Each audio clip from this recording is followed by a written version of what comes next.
An estimated 5.1 million Americans are affected by Alzheimer's disease. Symptoms such as memory loss and impaired judgment and reasoning begin to show around the age of 60. The risk of developing Alzheimer's disease increases with age. The National Institute of Age states the presence of Alzheimer's doubles every 5 years after the age of 65. A constant supply of air and glucose to the brain is imperative to normal function. A reduction in the cerebral blood flow can inhibit the process and result in cognitive impairment. In healthy individuals, the blood vessels are able to constrict quickly. In patients with Alzheimer's, the presence of amyloid beta peptides alters the constriction of blood vessels. The top figure shows a blood vessel in the presence of amyloid beta peptides. It is unable to constrict like the healthy blood vessel below. Amyloid beta peptides are the main cause of Alzheimer's disease. They can accumulate in the extracellular amyloid plaque between brain cells and along the cerebral vasculature in a form called vascular amyloid. Vascular amyloid can cause blood vessel leakage and intracellular hemorrhage. The main question to be answered by this research is how vascular amyloid may affect blood flow by the gliovascular unit. The gliovascular unit is composed of astrocyte end feet that surround blood vessels. They control the constriction of blood vessels by releasing vasoactive regulators onto pericytes or vascular smooth muscle cells. A couple of recent studies were essential for the reasoning behind conducting this experiment. The first was astrocyte control of the cerebral vasculature. This study showed how cerebral vessel diameter is crucial in maintaining healthy brain function, and how astrocytes play a major role in the control of these vessels through increased concentration of calcium ions. The second study was conducted by the same group of researchers from this study. They explored how invading glioma or tumor cells were able to physically separate the astrocyte end feet from the vessel. This displacement allowed for foreign substances to be introduced to the blood-brain barrier and resulted in the weakening of the tight junctions and the eventual breakdown of the blood-brain barrier. They also saw that glioma cells that were invading acted as a cast around blood vessels, which affected this normal vessel response. They hence wondered if vascular amyloidosis, which is the buildup of amyloid, might similarly disrupt the gliovascular unit. To test the effects of beta amyloid on the GVU, we used mice with an overexpression of human APP gene. Human APP gene induces beta amyloid precursors. To make sure beta amyloid was actually causing the effect, we also used normal non-transgenic mice as a control. Calcium uncaging is a method used to dynamically raise the concentration of calcium ions in dendritic spines or presynaptic nerve terminals of neurons. For this experiment, we used a 405 nanometer laser directed at the astrocyte at calcium cages, which rapidly release calcium ions upon the absorption of UV light. This will be used for both ex vivo and in vivo in our experiment. ET1 and U46619 were used as our pharmacological stimuli to see if transgenic mice would have a different response than the control mice. They are both vasoconstrictors. In transgenic mice, muscle cell function is impaired, but in control mice, the constriction occurs as usual.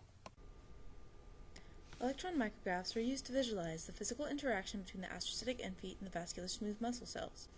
The results show that the astrocytic end feet were physically displaced from the vasculature. Figure I shows the control mice. Notice the astrocytic end foot, colored in red, is fully attached to the endothelial wall of the vasculature. Figure J is from the brain slice of a transgenic mice, which shows a complete displacement of the astrocytic end feet from the vessel wall. The vascular amyloid is deposited on the entire surface of the endothelial wall. Figure K shows a partial displacement of the end foot. With the understanding of how the vascular amyloid physically affects the structure of the gliovascular unit, the effect of the amyloid on the actual function of the astrocytic end foot and its ability to regulate the vessel diameter was further studied. Pharmacological stimuli was used to activate astrocytic end feet or vascular smooth muscle cells in acute brain slices.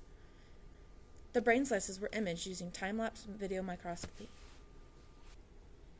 Changes in arterial diameter in response to the application of the pharmacological stimuli was measured. These images show that the arterioles from the HAPPJ20 mice had a significant decrease in the constriction of the vasculature in response to the stimuli. The results were quantified and the change in the arterial diameter were measured. Notice that, in both graphs, the response to the stimulus for the HAPPJ20 mice is greatly reduced. The results were statistically analyzed using a t-test, which confirmed that there was statistically significant difference in response. To visualize the amyloid-affected vessels, vascular amyloid was labeled using a methoxy-X04, which fluoresces green under electron microscope imaging. Vascular amyloid was found to form ring-like structures, which forms a rigid cast around the vessel. To directly test the vessel response to astrocytic stimulation ex vivo, laser pulses were used to uncage or release calcium in astrocytic end feet. The uncaging of calcium excited the release of the vasoactive substances, which would then signal the vessel to constrict. In these images, the vascular amyloid is labeled by green by the methoxy-X04, the astrocyte is labeled in red by ROD2AM, and the blood vessel arterial wall is labeled in blue by the Alexaflor 633 hydrazide. The simulation on the left shows a vessel in the brain slice of a control mouse.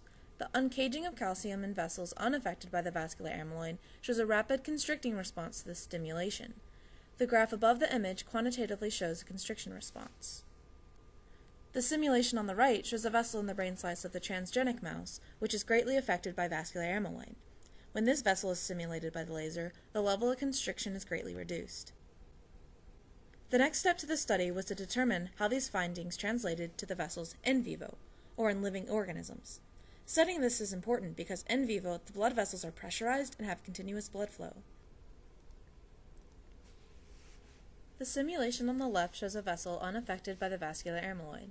Activation by the laser results in a strong constriction response of the blood vessel.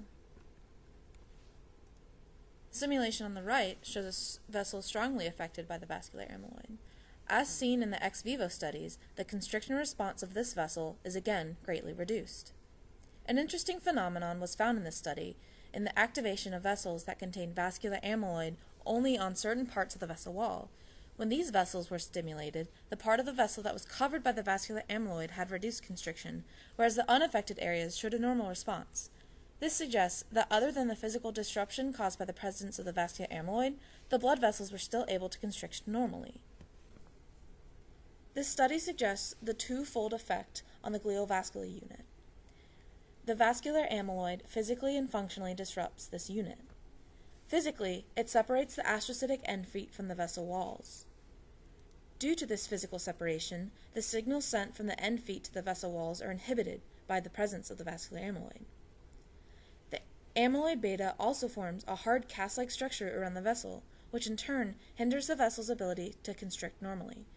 In a previous study, when glioma cells physically disrupted the astrocytic end feet, direct stimulation of the vascular muscles using the same pharmacological stimuli did not show any change in the constriction response. However, in our study, the transgenic mice showed a significant decrease in constriction. These results from the direct stimulation using the laser on the vessel partially affected by amyloid leads to the suggestion that the inhibition of response is due to the rigid skeleton that is formed by the vascular amyloid. This research enhances the importance of the vascular component of Alzheimer's disease. Future questions include, how do these changes contribute to the loss of cerebral blood flow? How do anti-amyloid drug therapies affect these findings and results of the interaction of the gliovascular unit and the vascular amyloid? Previous studies suggest that the vascular smooth muscle cell function is impaired in the presence of amyloid beta. However, this study shows that the cells actually remain functional, at least initially. It begs the question that, as the amyloid deposits grow into the rigid ring-like structure, would an attempt to remove them lead to irreversible damage and even vascular smooth muscle cell death? Future research needs to be done to nail down the specific cascade of events in which disruptions to normal cell function occurs. In this study, the time component of the relationship of whether it is the disappearing end feet of the astrocytes that cause the buildup of amyloid or that the disappearance is a consequence of the buildup of amyloid is unknown. The study also does not focus on the specifics of the signaling between the end feet and the vessel walls. Previous studies suggest that the signaling pathways in Alzheimer's disease is impaired. Another thing to note is that this study only researched mouse models of Alzheimer's disease. Even more specifically, the study only used the HAPPJ20 line of mice. Future research should be done on other mouse models, such as those used in other studies, as well as eventually on other animals and eventually humans.